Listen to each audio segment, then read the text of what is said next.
When they said it, I didn't flinch. "We won't pay your college tuition. You don't deserve it."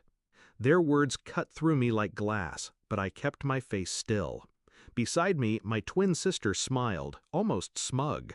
They'd just promised her full tuition, room, board, the whole package. For me, nothing.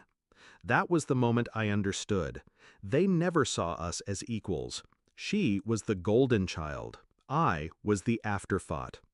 "Understood," I said quietly, but inside a fire lit. As children, we were mirrors. Same birthday, same laugh, same messy handwriting. But where I was steady, she was dramatic. Where I was quiet, she demanded attention. My parents loved the spectacle. Every medal she won went on the wall. Mine stayed in drawers.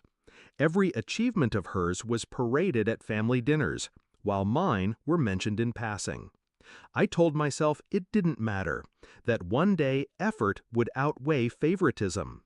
Then came the acceptance letters. Same program, same university, same future, at least on paper, but favoritism doesn't vanish. It calcifies. They sat us down, letters open on the table. My father's voice was calm, rehearsed. "We'll cover hers. Yours? No. You're on your own." No explanation, no apology, just dismissal. My sister didn't protest. She leaned back, basking in the glow of her unearned crown.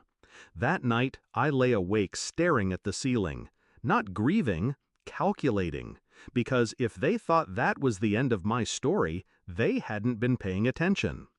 I went anyway. Loans, scholarships, night shifts at the library, weekends in the anatomy lab, tutoring pre-meds for cash. I didn't ask them for a dime. And every time exhaustion clawed at me, I remembered their words. "You don't deserve it." 2 years passed. My GPA was higher than hers, my network wider. While she partied, I published. While she relied on them, I built myself. And quietly, I built something else too. Records, paper trails, receipts. Because my parents weren't just funding her education, they were doing it illegally, pulling money from an account that wasn't theirs to touch. Dad's business had left a trust fund in both our names, equal shares. My half was mine. They siphoned it to her tuition. Every payment, every withdrawal, documented under their signatures. They thought I was too naive to notice. They forgot I was watching. I didn't scream, didn't confront. I let them keep digging. Each semester, another withdrawal, another line in the ledger of their downfall.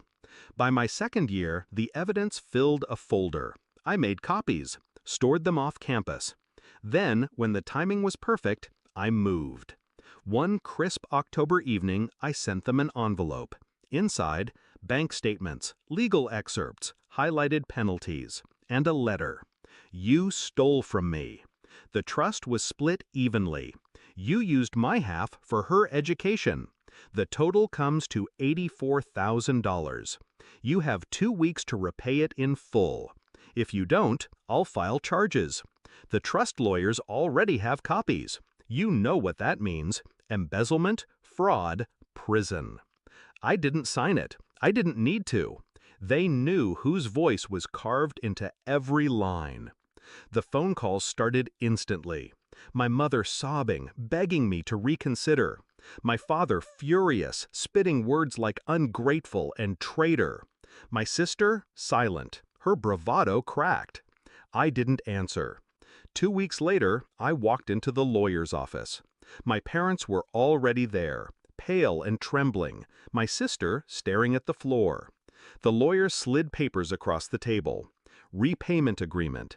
Immediate transfer of my share plus penalties. Their signatures shook as they signed.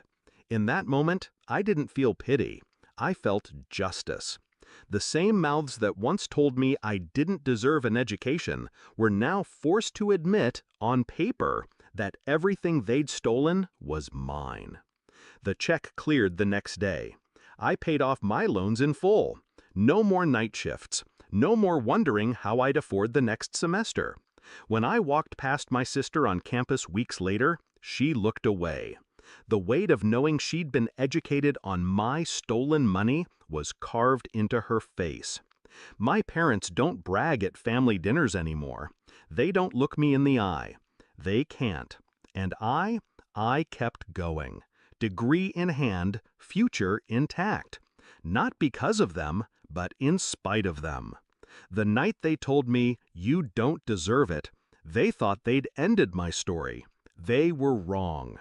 I didn't just take back what was mine, I made them pay for ever believing I wasn't worthy. Because I was never the afterthought. I was the reckoning.